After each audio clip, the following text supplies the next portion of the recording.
What happens when one of Hollywood's most respected actors walks into what should be a routine morning show interview, only to find himself facing off against a host who seems determined to make headlines at any cost? The tension in the Good Morning America studio was so thick you could cut it with a knife, and what unfolded next left everyone watching absolutely speechless. Before we dive into this explosive confrontation, make sure you hit that subscribe button and drop a comment below telling me what you think really went down here. Tom Hardy had arrived at the Good Morning America studios that morning, expecting the usual promotional circuit interview. His latest film was generating Oscar buzz, and his publicist had assured him this would be a straightforward chat about his craft and the movie's themes. What he didn't anticipate was walking into what felt more like an interrogation than an interview. Michael Strahan sat across from him, that familiar television smile plastered across his face. But there was something different in his eyes. Something that suggested this wasn't going to be the pleasant conversation Hardy had prepared for. "Tom Hardy, everyone," Strahan announced to the cameras, his voice carrying that practiced television enthusiasm. "Thanks for joining us this morning." "Thanks for having me," Hardy replied, settling into the chair with his characteristic quiet intensity. He was dressed simply, a dark jacket over a plain shirt, his posture relaxed but alert. "So let's jump right in," Strahan said, leaning forward slightly. "Your new film deals with some pretty heavy themes: addiction, family trauma. I have to ask, how much of this comes from personal experience?" Hardy's eyebrows raised slightly. It wasn't an unusual question for an actor, but something in Strahan's tone felt invasive, probing in a way that went beyond professional curiosity. "Well, as an actor, you draw from various sources?" Hardy began carefully. "Life experiences, observations, research. It's about creating something authentic for the character." "But come on, Tom," Strahan pressed, that smile never wavering. "We've all heard the stories about your past, the struggles with substances. Surely this role hit close to home." The shift in the room was immediate. Hardy's jaw tightened almost imperceptibly, and his eyes sharpened. "I think you're confusing personal growth with exploitation, Michael. My past is something I've been open about when it serves a purpose, not when it serves ratings." Strahan chuckled, but it sounded forced. "Hey, I'm just asking the questions our viewers want to know. You're a public figure. People are curious about what makes Tom Hardy tick." "Are they?" Hardy's voice remained level, but there was steel underneath. "Or is this more about what makes Michael Strahan's interview memorable?" The tension was building, and you could see it in every line of Hardy's body language. His hands, which had been casually resting on the chair arms, were now still and purposeful. This wasn't the relaxed promotional interview either man had expected. "Look," Strahan continued, seemingly oblivious to or ignoring the warning signs. "You've made a career playing tough guys, anti-heroes, characters on the edge. I'm just wondering how much of that is acting and how much is the real Tom Hardy coming through." Hardy was quiet for a moment, and in that silence, you could feel the entire studio holding its breath. When he finally spoke, his voice was calm but carried an unmistakable edge. "The real Tom Hardy is someone who respects the craft enough to prepare thoroughly, someone who takes his work seriously, and someone who expects the same level of professionalism from the people he works with, including interviewers." Strahan's smile flickered for just a moment. "I think we're getting that professionalism right now, aren't we? This is what good television looks like, real conversation between real people." "Real conversation," Hardy repeated slowly, as if tasting the words. "Is that what you call this? Because from where I'm sitting, it feels more like you're trying to create a moment that doesn't exist." The cameras were still rolling, capturing every micro-expression, every shift in body language. The producers behind the cameras were probably thrilled. This was the kind of unscripted television that generates clips and headlines. But Hardy wasn't playing along with the game. "I think our viewers appreciate honesty," Strahan said, his tone becoming slightly more defensive. "They want to see the person behind the performances." "Then maybe you should try asking about the performances," Hardy shot back, his voice still controlled but with an undertone that suggested he was rapidly losing patience. "About the months of preparation, the research, the collaboration with directors and fellow actors, instead of fishing for personal drama that has nothing to do with the work." Strahan leaned back slightly, perhaps finally recognizing that he had pushed too far. But instead of backing down, he doubled down. "Well, when you put yourself out there as an actor, especially in roles that deal with such intense subject matter, don't you think it's fair for people to wonder about the connection?" Hardy's response was immediate and sharp. What I think is fair is for journalists to do their homework, to ask questions that serve the audience's understanding of the craft, not their appetite for gossip. What I think is fair is for morning television to elevate the conversation instead of dragging it down into the gutter.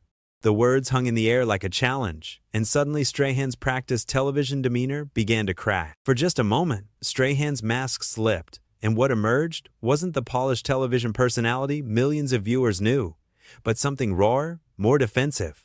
His jaw tightened, and his eyes flashed with something that looked remarkably like wounded pride. "Look, Tom," Strahan said, his voice losing some of its manufactured warmth. "I've been doing this for years. I know how to conduct an interview.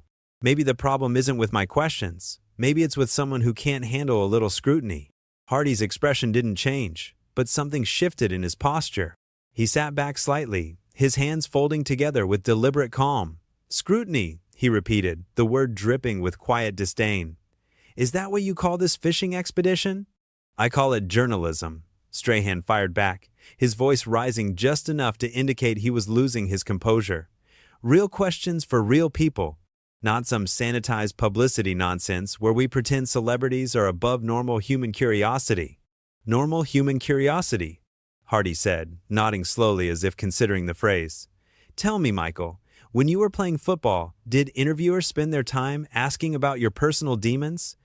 Or did they focus on your performance, your preparation, your contribution to the team?" The comparison clearly stung. Strahan's face darkened, and his carefully maintained posture became more rigid. "That's completely different. Football is about statistics, about measurable performance. And acting isn't?"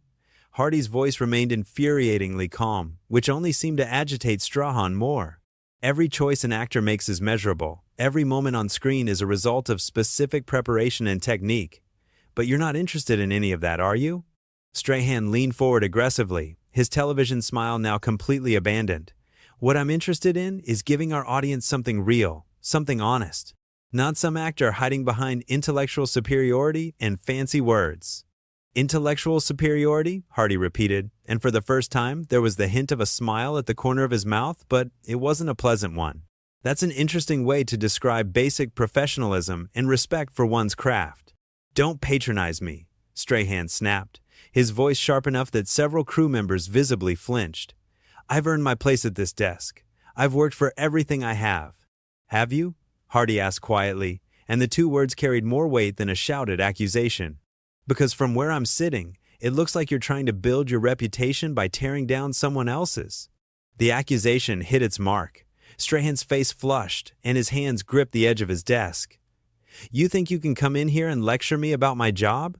You think because you've done a few movies, you understand television?" "I understand respect," Hardy replied, his voice never rising above conversational level, which made his words all the more cutting. "I understand preparation. I understand the difference between asking questions that serve a purpose and asking questions that serve your ego." "My ego?" Strahan's voice cracked slightly, revealing just how deeply the comments were affecting him. "You're the one who can't handle a simple interview without turning it into some kind of intellectual debate." Hardy tilted his head slightly, studying Strahan with the kind of intensity he brought to his most complex characters. "Simple interview. Is that what you call this ambush? Because I came here to discuss a film, my craft, the work that dozens of people poured their hearts into. Instead, I find myself dealing with someone who seems more interested in creating controversy than creating understanding." "Controversy sells," Strahan said, and immediately looked like he regretted the admission. "I mean, engaging television requires real emotion, real conflict." "There it is," Hardy said softly, and his voice carried a note of something that might have been disappointment. "Controversy sells. That's what this is really about, isn't it? Not journalism, not serving your audience, but manufacturing drama for ratings." Strahan tried to recover, his media training kicking in automatically. "That's not what I meant. What I meant was that our viewers connect with authentic moments, with real human interaction." "Real human interaction?" Hardy mused. "Like attacking someone's personal history to generate a reaction? Like trying to provoke an argument where none existed? That's your definition of authentic?" The questions were delivered with surgical precision, each one designed to expose the hollowness of Strahan's justifications. And it was working. Strahan was visibly struggling to maintain his composure, his carefully constructed television persona crumbling under Hardy's relentless, quiet assault. "I don't have to justify my methods to you," Strahan said, his voice tight with barely controlled anger. "This is my show. This is my house. And if you don't like how things work here, maybe you shouldn't have agreed to come on." Hardy's eyebrows rose slightly. "Your house?" he repeated. How illuminating. "Because I thought this was supposed to be about serving the viewers, about informing and entertaining them. But apparently, it's really about serving you."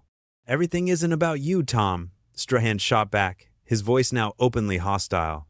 "Some of us work in the real world, where we have to deliver results, where we can't just disappear into character and pretend the real world doesn't exist." "The real world?" Hardy said, and now there was genuine steel in his voice. "The real world is where people create things of value, where they contribute something meaningful to the culture." "What exactly are you contributing here, Michael, besides manufacturing conflict for entertainment?" Strahan's face was now openly flushed with anger and embarrassment. He had completely lost control of the interview, and worse, he was losing it on live television in front of millions of viewers. His next words came out in a rush, fueled by frustration and wounded pride. "You know what?" Strahan exploded, his voice echoing through the studio. "I'm tired of actors like you thinking you're better than everyone else, thinking you're some kind of artist when really you're just playing dress-up for a living. At least I accomplished something real, something that matters in people's daily lives." The outburst was so unexpected, so raw, that for a moment the entire studio fell silent. Camera operators exchanged glances, producers were frantically whispering into their headsets, and the few audience members present sat in stunned silence. This wasn't morning television anymore. This was a public meltdown happening in real time. Hardy, however, remained completely still. If anything, Strahan's explosion seemed to have the opposite effect on him, a calming influence that made his response all the more devastating when it came. "Playing dress-up?" Hardy repeated quietly, his voice carrying easily through the now silent studio. "That's an interesting perspective from someone whose job consists of reading from a teleprompter and asking questions written by other people." Strahan's eyes widened, realizing too late that his emotional outburst had given Hardy all the ammunition he needed. "That's not, I don't just read. I conduct real interviews with real impact." "Real impact?" Hardy nodded thoughtfully. "Like this morning, you mean? Is this the kind of real impact you're talking about? Because I have to say, Michael, if this is your idea of conducting an interview with real impact, I think you might want to reconsider your definition of both real and impact." The words were delivered with such calm precision that they felt like physical blows. Strahan was now visibly sweating, his carefully styled hair beginning to show the strain of his emotional state. "You think you're so clever?" Strahan said, his voice shaking slightly. "Sitting there with your calm little responses, acting like you're above all this. But you're not fooling anyone. You're just another actor who thinks the world owes him something." Hardy's expression didn't change, but when he spoke, there was a note of genuine curiosity in his voice. "The world owes me something? That's fascinating. Because I wasn't aware I had made any demands. I came here to discuss a film, to talk about the work of talented people who spent months creating something they hoped would move audiences. What exactly do you think I believe the world owes me?" Strahan opened his mouth to respond, then closed it again, clearly realizing he had painted himself into a corner. His face was now openly red with embarrassment and anger. "I think," Hardy continued, his voice still maddeningly calm, "that you're confusing me with yourself. Because from where I'm sitting, it seems like you're the one who believes the world owes you something. The world owes you drama, controversy, moments that will generate headlines and social media buzz. The world owes you content for your show, regardless of whether that content has any value or serves any purpose beyond entertainment." "That's not true," Strahan protested, but his voice lacked conviction. "I provide a service. I inform people. I give them news and entertainment." "Do you?" Hardy asked, tilting his head slightly. "Because what service exactly have you provided this morning? What have you informed your viewers about? What news have you delivered? What entertainment have you offered beyond the spectacle of watching you lose control of your own show?" The questions hung in the air like accusations, and Strahan seemed to physically shrink under their weight. He looked around desperately, as if hoping someone would throw him a lifeline, but the crew members were all studiously avoiding eye contact. "You came on my show," Strahan said weakly, grasping for some kind of authority. You agreed to be here. I did, Hardy agreed. I came here in good faith, expecting to have a professional conversation about work that I'm proud of, work that represents the efforts of hundreds of talented people. Instead, I find myself in the middle of what can only be described as a character assassination attempt by someone who seems to have confused journalism with tabloid sensationalism. Strahan's mouth opened and closed several times, like a fish gasping for air. The complete reversal of power in the interview was now undeniable, and it was all happening on live television. But here's what's really interesting, Michael, Hardy continued, his voice taking on an almost conversational tone that somehow made his words even more cutting. In your desperation to create a moment, to manufacture some kind of controversy, you've actually revealed something much more compelling than anything you were fishing for in my personal life. What's that supposed to mean? Strahan asked, though he looked like he really didn't want to know the answer. You've revealed yourself, Hardy said simply. You've shown your viewers exactly what kind of journalist you are, exactly what your priorities are, exactly how much respect you have for your guests and your audience. And I think that's much more interesting than anything you could have dug up about my past. The studio was now completely silent, except for the hum of the cameras, which were still rolling, capturing every moment of Strahan's humiliation. You've shown them that you're willing to ambush a guest who came here in good faith, Hardy continued, his voice gaining momentum. You've shown them that you're more interested in creating drama than delivering information. You've shown them that when challenged on your methods, you resort to personal attacks and emotional outbursts rather than defending your journalism with facts and professionalism. Strahan looked like he wanted to disappear into his chair. His earlier bravado was completely gone, replaced by the look of someone who had just realized they had made a terrible mistake in front of millions of people. Most importantly, Hardy said, leaning forward slightly, you've shown them that when someone refuses to play your game, when someone won't be bullied into providing the drama you're looking for, you don't have a backup plan. You don't actually know how to conduct a real interview. The words were delivered with such devastating precision that you could almost see them landing like physical blows. Strahan was now completely deflated. His entire persona collapsed. I think, Hardy said, sitting back and checking his watch with deliberate casualness, that our time here is probably better served if I leave now. Unless, of course, you'd like to try asking me about the film I came here to discuss, though I suspect that ship may have sailed. He stood up slowly, his movements deliberate and controlled, and began to remove his microphone. The action was so final, so definitive, that it seemed to break the spell that had fallen over the studio. Tom, wait, Strahan said desperately, his voice cracking slightly. We can start over. We can talk about the film. Hardy paused in removing his microphone and looked directly at Strahan for a long moment. When he spoke, his voice was quiet but carried clearly through the studio. Michael, I think you've already told your audience everything they need to know about both of us, and I don't think there's anything left to say. With that, he finished removing his microphone, placed it carefully on the chair, and walked off the set with the same quiet dignity he had maintained throughout the entire confrontation. Behind him, Strahan sat in stunned silence, the cameras still rolling, capturing every moment of his complete and utter defeat. The interview that was supposed to be a routine promotional appearance had become something entirely different, a masterclass in how true professionalism responds to manufactured drama, and how integrity can triumph over sensationalism even in the most hostile environment. What did you think of this explosive confrontation? Did Tom Hardy handle this the right way, or should he have taken a different approach? Drop your thoughts in the comments below and make sure to subscribe for more behind-the-scenes drama from Hollywood's biggest stars.